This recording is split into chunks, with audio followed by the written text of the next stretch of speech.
Hey, Follow Network followers!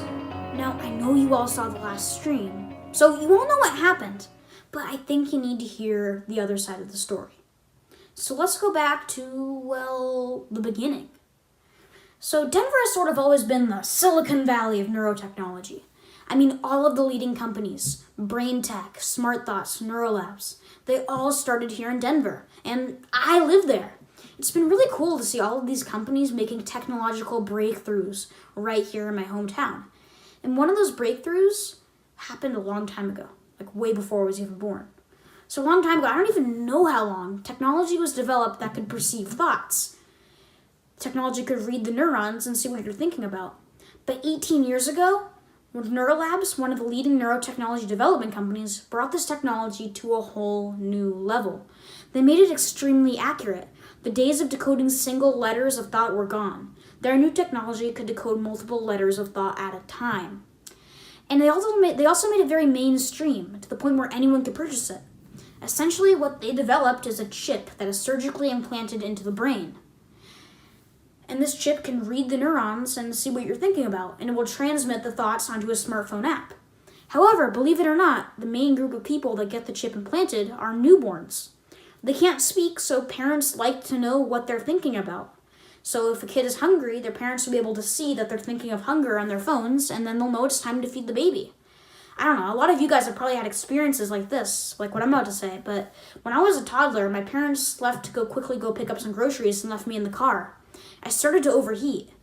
My parents saw I was thinking about this on the app and came back to save me. So in a way, I owe my life to that chip. However, as a child gets older, they no longer really need the chip. I mean, I still have the chip in my head, but my parents don't check the app anymore. Because you may need to constantly monitor an infant, but now that I'm in middle school, I don't need moderation. If I get hungry, I'll go feed myself. If I start getting overheated in a car, I'll just exit the car. And it's too big of a hassle to get the chip surgically removed, so it just stays in the head, not doing anything when you get to an older age. So now let's get back to the real reason that we're here today. So back in the 2040s, when education was completely revamped, students started taking monthly tests to monitor growth. And these tests are used to get into a college, so they're a pretty big deal. And I'd say there's only about 2 kids in my school who have never failed one of these tests. And one of them is my best friend, David. Now, David is always pressured by his parents to do good, and he spends all of his time studying. He seems very unhappy. He's just really scared of disappointing his parents, but his hard work pays off because he's never failed a test. Well, that was until he cheated. About a month ago, when we were taking one of the tests, I saw during recess that he slipped the answer key rubric off the teacher's desk and studied it thoroughly, told me not to tell anyone. And after he finished the test and got a perfect score, I made a decision that I would not tell anyone. Because these tests are used to get into college. So there's a big no cheating policy. If you ever cheat on one of these tests and you're discovered, then you can kiss college goodbye, So since he was just pressured by his parents, and I know he's a nice kid, I decided I wouldn't ruin his life by telling anyone. And you can see where this has led to, because, well, social media is a big part of my life. Well, the lives of everyone I know. And I'd say the biggest social media app is Follow Network. Follow Network is the app I'm streaming on right now. So about a month ago, I got an update on the app. I know everyone got the update. And it was about how you could now stream your thoughts. And it said that Follow Network had partnered up with Neurolabs to make this update. So I thought it sounded kind of cool to stream your thoughts, so I thought I'd start a thought stream. So I started a stream and streamed my thoughts, and for a while it went pretty good. But then I had a bit of a panic attack. I was like, what are you doing? Why are you streaming your thoughts? What if you think of something you don't want your followers to know about? Like the fact that David cheated on the tests. I quickly ended the stream. I had just broadcasted my one secret to all of my followers. So that's why I'm making another stream right now, to explain David's side of the story. Now I know the school's still going to find out about him cheating, but I want them to hear this. I want them to know why he did it. And I also want Neurolabs to see this, because they need to think of their users' privacy. Sure, it sounds cool to have neurotechnology and social media, but if you do that, you're just going to end up with a poor kid's life being completely ruined who's just trying to please his parents. So I hope they see this, and I hope this goes viral. Alright, bye. Search and rescue, 11:49 p.m., December 31st, 2071, Great Big Dune, United Arab Emirates. We have lost one extremely important spy to the hostile enemy. After the United Arab Emirates raised oil prices to an extreme, war broke out. This one spy may have all the information needed to regain the oil supply from the hostile enemy, or he may not. There is no way of knowing. The hostile enemy has disabled his BCI or brain-computer interface unit in his invasive implant, so there is no communication with him. Now, based on extremely accurate and detailed images from hypersonic sounding rockets, we know he is located on top of the Great Big Dune in the hostiles' headquarters. We fly into a valley nearby the Great Big Dune in a vertical takeoff aircraft and decelerate as we hover above the valley.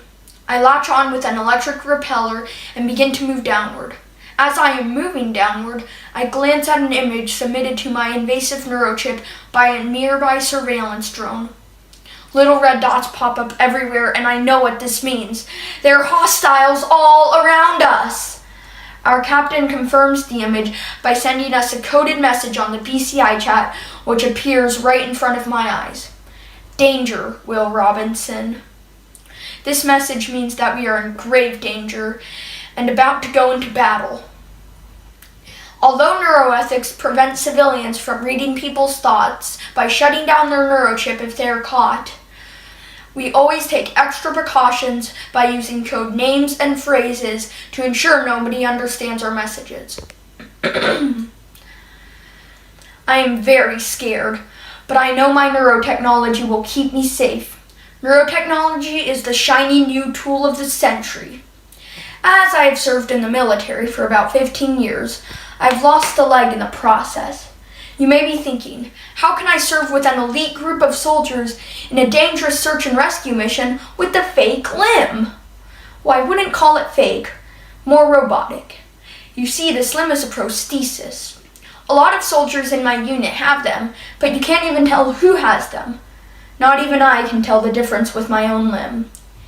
It feels just like a normal body part because of electrodes and neural dust making it seamless to my body. I entrust the new tech and know it will help me along the mission, but as with every new mission, there are uncertainties, which always chilled me a little. But now is not the time to think about that, as we near our target. My hands sweat as I check my weapon. I secure each tranquilizer needle into its explosive cartridge, but get the ammunition check pop up several times, alerting me that my ammunition is not loaded properly. Finally, I insert the clip, but I'm not ready to shoot just yet because I have to mark my targets. So I use my optical zoom to focus on 2 guards by the gate. Larger red rhombuses appear above my targeted projectile landing spot. I turn on the auto-aiming system, which engages my neural dust to work in tandem with the gun sight to give me sniper-quality aim in any enviro condition. Finally, I take 2 shots.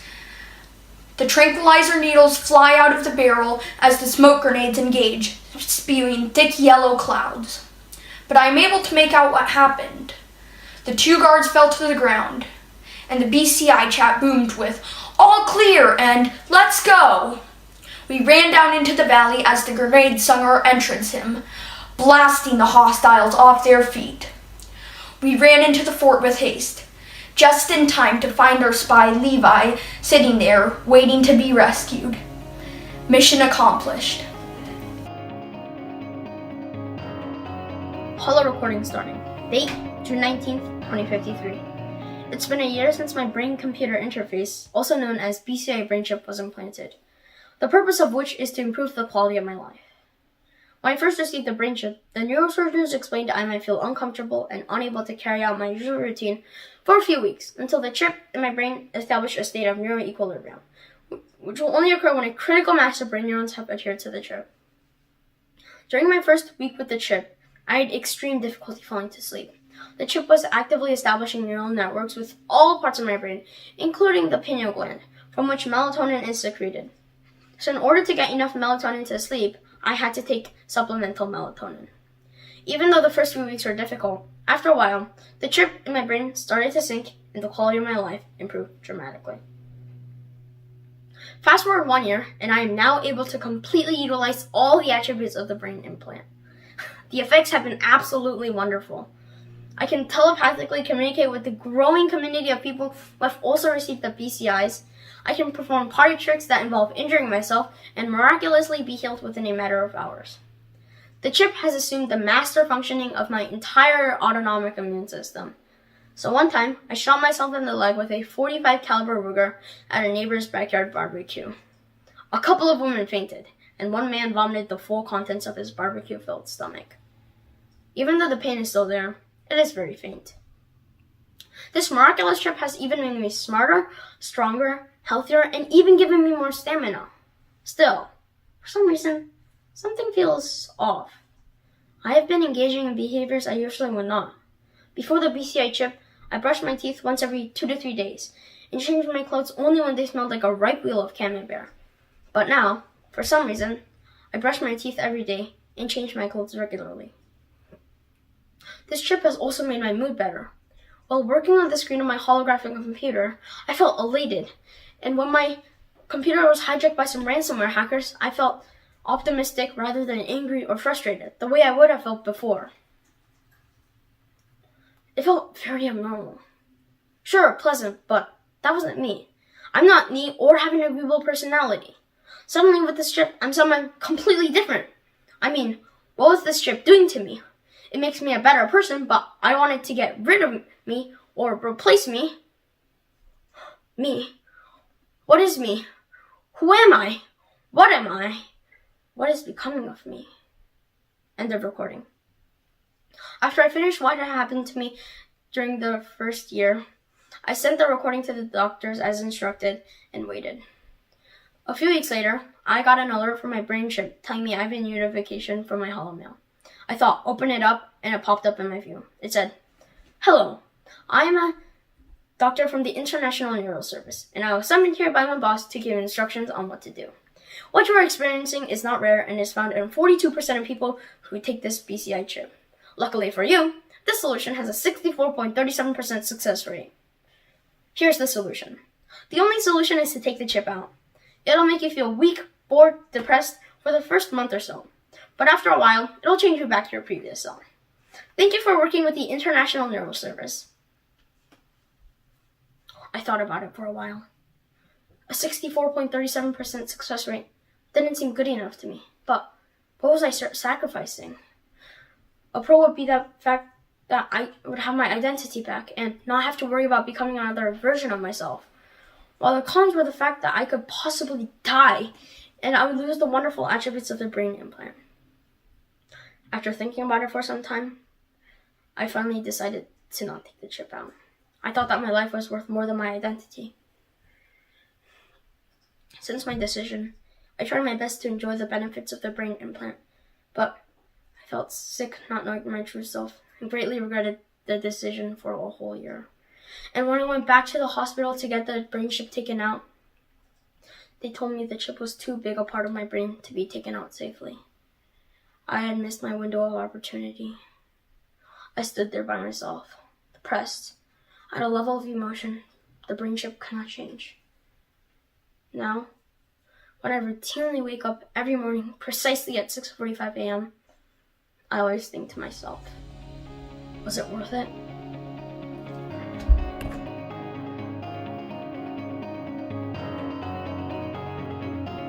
Training session number 204 finished. I switched off my Amplify band, dropped my racket, and whipped my head to my biometric big data board, analyzing my neural activity from my training session. First, the occipital lobe. Hand-eye coordination, up 7%. Next, the frontal lobe. Adrenaline and focus, up 9%. And then the cerebellum. Balance and muscle coordination, down 4%. The Mega Sports Showdown was just 1 week away, and my province of the city of Megagon had an impeccable reputation, especially in my sport, badminton. Losing, not really an option, but less of a possibility as well. Considering my 15 years of experience and the Amplify band, who was I kidding? My first year at the Showdown.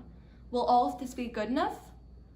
I walked out of the training room, past levitating holograms of all the past Megasports Showdown champions from our province. I heard rushed footsteps approaching and turned to see Myra, my health assistant. She frowned at me for a second and then spoke. Hey, what's up with all this nervousness? I sighed. Myra, the Amplify Band simulation is amazing, but what if I make some mistake that I just can't fix? You won't stop worrying, will you? Well, Coach asked me to add some cerebellum stimulation to your Amplify Band. Let's get that done with. Within a few minutes, I was sitting in the Amplify application room, as Coach's recommended cerebellum updates were loaded right onto my Amplify Band. With the new updates, the next time I would turn on my Amplify Band, before a game, first, it would neuroprime my brain to set it in a state of hyperplasticity, and next, it would use sonothermogenetics to control my neural activity and non-invasively stimulate different parts of my brain through precise ultrasound targeting. The Amplify Band was well known in the sports world, and the only neurotechnology allowed in the Mega Sports Showdown, tailored to aid athletes like me, and make games more interesting for viewers to watch. After the update finished, I ran back into the training room, switching on my Amplify Band. With coordinated movements and perfect balance, I played better than I had ever played before. Was it because of the new cerebellum update? No, it was all me. With my new skills and my newfound sense of confidence, nothing could stop me from winning. The next week flew by, as it was time for the Megasports Showdown, December 5th, 2047. My opponent's excellent hand-eye coordination made it pretty clear she had the latest occipital lobe updates on her Amplify Band. But my prefrontal cortex ones were undoubtedly better for enhancing my personal strengths. As I made my last hit, the birdie flew through the air awfully close to the outline, and the audience went silent. Until I heard my province cheering my name. I had done it. I had won it. I switched off my Amplify Band and ran to Myra, past dozens of news drones. She hugged me, tears of happiness streaming from her eyes. Oh, you did it! You made our province proud, and everything worked. The cerebellum upgrade, the confidence booster. Yes, they did, Myra. Confidence booster? Myra's face went dark, and I spoke, slowly. Myra, did Coach make you put a confidence booster in my Amplify Band? Were those positive thoughts mine or not? Because I know that my play out there today was more influenced by my mindset and my emotions than any skill. Myra shook her head. Coach didn't do it. I did it. The only thing getting in your way was your lack of confidence, and that was something only I could see, not Coach, no one. All the confidence booster did was enhance you. You still earned this win. It's just like the other updates. Myra, these are my emotions. This is not just some step towards better focus or decision making. This is who I am. If I didn't have that confidence in my brain, I could have messed up on a hit or had a panic attack or 1,000 other things, which would have made me lose. I don't even know if I won or the Amplify Band. I staggered away. The addictive sense of faith I'd felt in myself the past few days wasn't real. I felt it, but it wasn't me who decided to feel it. Did I earn this win? Did I get it easy? I don't know. The Amplify Band was supposed to bring out the best in me. But in the process, did I lose me? Thank you.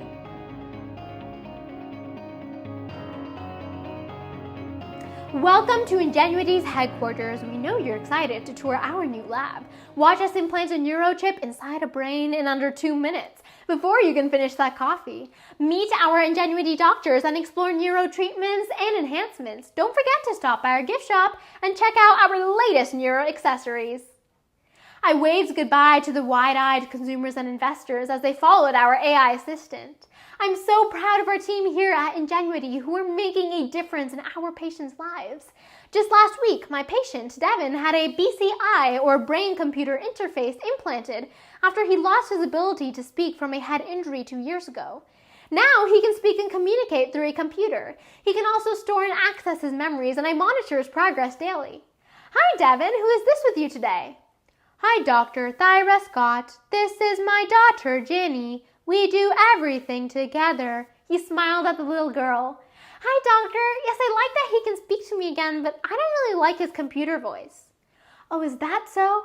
Let me tell you a little secret, Jenny. There are hundreds of voice options on his smartwatch that you can choose from. There's a cat sound too, but shh, don't tell him that.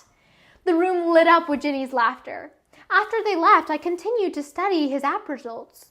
His memories played out in several holograms in front of me, but I stopped at one in particular. I saw a character that looked like Devin shoved off a cliff by another man. So that's how he got his head injury? I skimmed through his recent memories and discovered something even more astonishing. In a role reversal, Devin was planning a deadly act of vengeance against that man. My heart started racing. What should I do? The new HIPAA privacy law won't allow me to report this. But if Devin is successful in carrying out his plans, Ginny could be left fatherless. What if I erase the original memory of his fall? Maybe then you'll forget about taking revenge.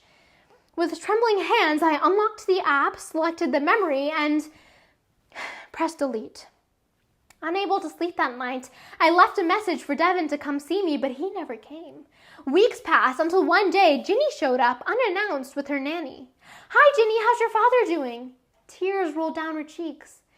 Doctor, I don't know what happened to my dad. He doesn't even recognize me. He doesn't go out to play with me. You know, he was writing a new book and he would read the story to me. Now he doesn't even write anymore.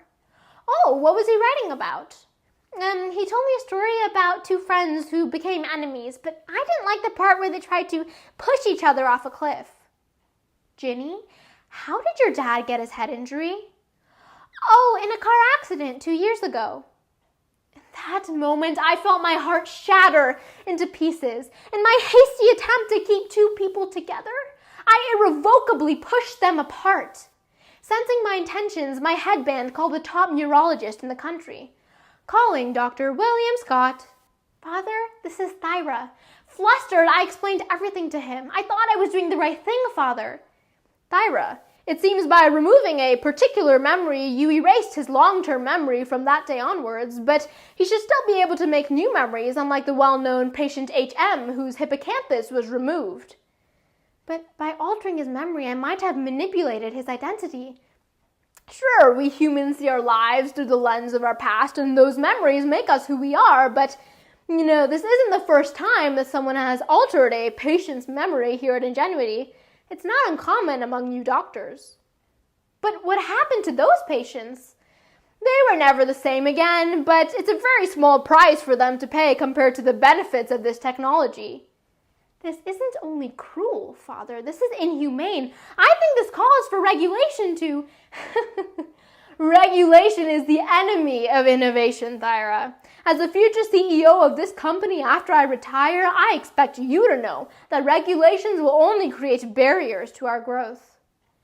I kept thinking after the call, how can I not take any action after knowing what I know today? I violated the most fundamental right to mental privacy and dignity of an innocent person by just the click of a button. It was I who was supposed to help him rebuild his world, but instead I tore it apart. I decided to join the Neuro Rights Initiative at my alma mater, Columbia, as an advocate to redefine human rights, protect neurodata, and regulate intrusive technologies. Today, on August 1st, 2050, I propose my first neuro rights bill in Congress. It will be called Ginny's Law. January 5th, 2046. Dear Diary, Dr. Liv gave me a diary and she told me to write about my experiences and feelings and stuff because tomorrow I'm going to get brain surgery. Dr. Liv said that I had a great opportunity to become smarter and that the surgery would only work on younger children like me. My name is Ophelia and I am 8 years old. Well, that's all I have for today. I'm really nervous, but also super excited for tomorrow. January 6th, 2046. Dear Diary, just finished surgery. I don't feel any smarter or different at all for that matter. I asked Dr. Liv when I would be smarter and she just shook her head and told me that undergoing the synapse development surgery, that's what she called it, wouldn't make me smarter exactly, but learn faster. She also said that we would need to keep meeting weekly. She said that she wanted to make sure that the surgery was going well and that the tech was working. I'm really happy that we get to continue our weekly meetings. We started doing weekly checkups before I got the surgery. There was a lot of testing and it was very tiring. Other times, though, we would go out and have fun. The other day, she took me to go to the park, and we got ice cream, and she told me some fun stories. I really like Dr. Liv. March 20th, 2046, 3 months after the surgery. Dear Diary, it has been 3 months since I underwent the synapse development surgery, and I'm beginning to see some improvements myself. My teacher complimented me on my performance in the class today, and I got excited because that meant the chip was working. I couldn't wait to report back to Dr. Liv. May 15th, 2046. Dear Diary, at today's weekly check-in with Dr. Liv, she showed me the synapse development surgery files. Looking over them, I understood what was going on in my head. From reading the files, I learned that a chip was being inserted into the hippocampus part of my brain, and that electric pulses were being released, priming neurons to fire, causing the forming of new and stronger connections. The increase in this synapse firing rate would lead to a sharper mind and a stronger memory, helping me learn faster. September 19th, 2046. Dear Diary, the past few months I have been working on my school community project, and I have made a giant breakthrough today. I have been developing and innovating a device that brings fresh drinking water all over the world, and I cannot wait to present this true piece of art to all of my fellow students. October 15th, 2046, 9 months since the surgery. Dear Diary, beaming with pride as I concluded my presentation of my community project, I looked around the room, seeing looks of awe and sparkling eyes. But then I saw something else. Fear? I think I may have taken my creations too far. They might think it is strange for someone young like me to present such high-level information. December 5th, 2046, 11 months since the surgery. Dear Diary, it confuses me the way humans think. Although my intelligence remains higher than my classmates, the goldfish that my best friend Emily recently had 2 weeks ago from the Tech and Science Convention passed away today, and she could not stop crying. I did not quite understand. She told me that she did not want the goldfish, so why was she upset that she did not have it anymore? How am I supposed to comfort her? January 5th, 2047, 1 year since the surgery. Walking through the halls is like walking through a minefield. One wrong step and a part of me just breaks. Stay away from her. She's weird. I heard she can't feel emotions. She's just like a robot. Oh no, what did the doctor do wrong for her to turn out like that? I do not want to think that what these students are saying are true. I want to think that they are all wrong and that I feel emotions equivalent to them. But I cannot deny the truth. I know that the way I emotionally interact with others has changed since the synapse development surgery, and I know that everyone is right. This is weird. But seeing the people who were once my friends turn their backs on me hurts. It hurts a lot. February 2nd, 2047, 1 year and 1 month since the surgery. Dear Diary, my weekly check-ins with Dr. Liv just aren't the same anymore. I don't share her joy with her just sitting on a bench with me at the park anymore. At the park, Dr. Liv brought up a sheet of papers, appearing to be the current test results of the synapse development surgery. According to Dr. Liv, all the electric pulses released from the chip into my brain were focused on parts of the hippocampus, causing stunted growth in the hypothalamus, meaning that while I was so intellectually advanced, I was emotionally deficient. And staring off into the lake, I kept wishing that I was like the other kids at school, wishing I could emotionally relate to everyone else, wishing that I didn't have this chip in my brain, because then I would still have my friends by my side. And the most regretful part about getting the surgery is losing the relationships that I developed with Dr. Liv after all of these months. She's my best friend, and I do not want to lose those emotional feelings. Yet by undergoing the synapse development surgery, I've accomplished so much. I was able to create great innovations that can help change the world and show that this better future is possible. So I guess I don't want to get rid of the chip. I just wish I could feel emotions again.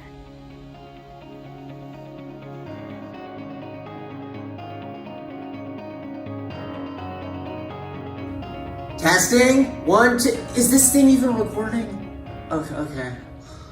Hello, internet audience. My name is Jacob Taylor. I am a junior in high school, and I suffer from social anxiety disorder, which is a result of my hyperactive amygdala, and it has made it very difficult for me to converse with my family and friends. So, to give you a first-hand experience of the awkward situations I continue to find myself in, we are going to show you a video of one I had recently. So, here's that. Hey Kelly, how are you doing today?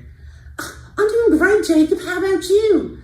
I'm doing good. So, Kelly, when two people like each other, they sometimes hang out together and do fun things. So I was wondering if, You want to do that with me?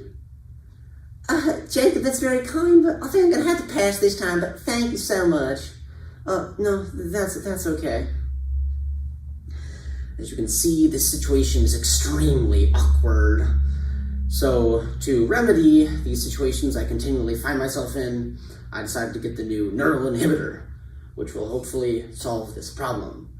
I'm sure it will be very informational for you people who have seen the heated debates happening in Congress over the ethics of inhibiting the activity of someone's brain. So, I will give as unbiased opinion as I can, and we will see where this goes. Hey guys, so I've only been using the neural inhibitor for just under a month, and already I've seen astronomical benefits. Every conversation I have, I'm so much more comfortable and confident during it, and everybody I talk to seems like they're actually enjoying themselves instead of wanting to leave the conversation as soon as they can. Now, last episode I showed you a video of me asking out a girl, and it was an extremely awkward situation. So now I'm going to show you a video that I had a situation that I had just recently of me asking out somebody, but this time I have the neural inhibitor, and I think it'll be a good visual aid to see how much progress I've made with just this one product. So here's this now. Hey Jenna, how are you doing today? I'm doing great. How about you, Jacob? I'm doing great. So I noticed I have an extra ticket to the virtual tour of the African savannah, and I noticed in biology class you seemed really fascinated with some of the wildlife there. I was wondering if maybe you wanted to come with me. Jacob, that's so sweet of you. Yeah, I love the African savannah and all its wildlife. I'd love to go. Well, sounds good. I'll see you then. As you can see, I'm so much more comfortable and confident during this conversation, and Jenna seems to really be enjoying herself. So, in my opinion, this product is simply amazing, and it's benefited me in so many different aspects of my life. Hello, everybody out there. I'm Jacob's grandfather. Thought I'd give you an update about Jacob's situation. Well, he's currently in the hospital right now, undergoing intense brain surgery. You know, I know last episode he talked about how much he loved the neural inhibitor and how it had improved so many different aspects of his life, but after that, everything just started to go downhill. Jacob was always a good kid, thoughtful and kind, but after he got the neural inhibitor, something was just different about him. You know, he became very forgetful. He couldn't remember faces very well. He also one time he walked into the living room and didn't even recognize me. He also became very irritable, and after one argument we had at the table, he completely lost his temper, threw his mashed potato plate at me, and stormed off to his room. Well, just about then we started to wonder if maybe the neural inhibitor was malfunctioning or something. So we called up the doc and got a virtual appointment set up, and he took an MRI of him the next day and saw that he had intense damage to his amygdala. We rushed him into the hospital as quick as we could, but it was too late. His amygdala was beyond repair. They had to remove the neural inhibitor before any further damage could be done to other parts of his brain. I can relate with Jacob's situation very well. I myself suffer from social anxiety disorder, but the way I coped with it was I either locked myself in a room with my best friend and screamed about all my problems, or went on a run and sweat off my anxiety. I seemed to turn out okay in the end, but Jacob made a choice to take the quicker and easier approach, and he's got to live with the decision. He got to live with the consequences of that decision, but every day it eats me alive to wonder if I just pushed a little harder to have him use my methods, he might have had a normal adult life. But not anymore. Jacob's got no chance of living a normal adult life, and I thought you should know that.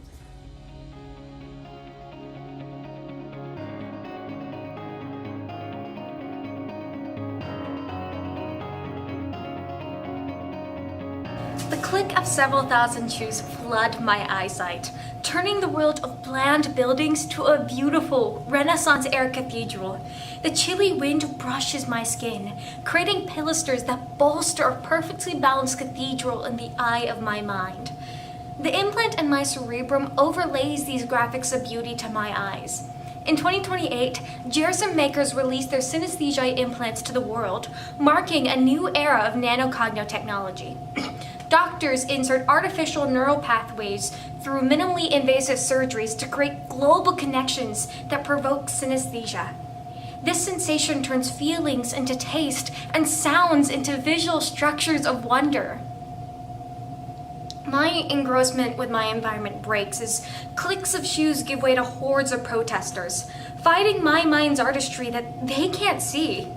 They flock around their leader, standing on her Visa soapbox, who constantly shouts, "Don't divide reality! Don't divide humanity!"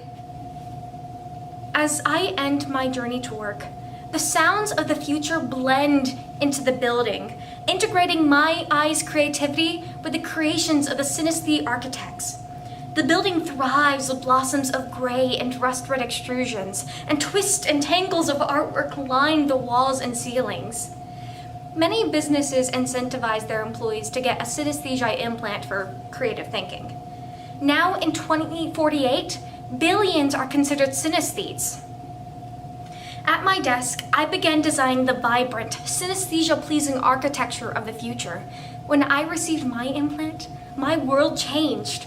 What I touched morphed my surroundings into objects of beauty. When I design, I use the Synes communication protocol to connect the building's onlookers to their implants. Hey Marcel, I needed to go down and talk with Candace. If you could corroborate on the new synthesis design, that'd be great. I can see why my boss sent me to talk with Candace. She's overreacting. I don't know about this new synthesis design. It seems this technology will bite us someday. Have you not noticed how this technology is only for the wealthy and big businesses? What happens if those protesters, those immersion breakers, exploit this? I respond to her ludicrous statements. How will they exploit that? Besides, we'll do what we've always done. Move fast and break things. Would that creativity we recycled from the past 50 years? We merely slap a synthesized coat of paint to please Jerison makers. How is that creativity? Tired of her questions about society's artistry, I return to my office. I stare at the augmented skyline, admiring the many marvelous buildings designed with the implants. And that's when everything changes. An eerie slime drenches my vision, disintegrating the sublime architecture to grotesque ruins. Whatever my fingers touched broke into corrupt shadows. From my peripheral vision, claws as black as night grabbed at my feet and hands, submerging me into a bottomless void. Hello. I, as a part of the Immersion Breakers, am speaking to you today on the recent events that took place on June 24th, 2048. Synesthetes around the world collapsed from a malware virus that exploited flaws in a Synes communication protocol. My group aided those harmed to med centers to temporarily shut off these implants. My group does not condemn the use of implants, rather help people use implants as an excuse for division. Without large sums of money or the backings of large corporations, those facing hard times like my colleagues and I can't afford a new future. Maybe that's a good thing. A friend, Marcel, sent me this telecommunication after the incident. My buildings and designs cornered me, trapped me, distorted into fear. This attack didn't happen due to evil tech. It happened due to society's growing complacency. This happened because people grew tired and reacted the only way society would listen, violently. To me, these implants represent a better future, full of exquisite human advancement, but we twisted the beautiful into the perilous. This event broke me of my perceptions. Hoarding the future for the affluent stifles imagination. We have to change, else we will never break the cycle of uninspired creativity.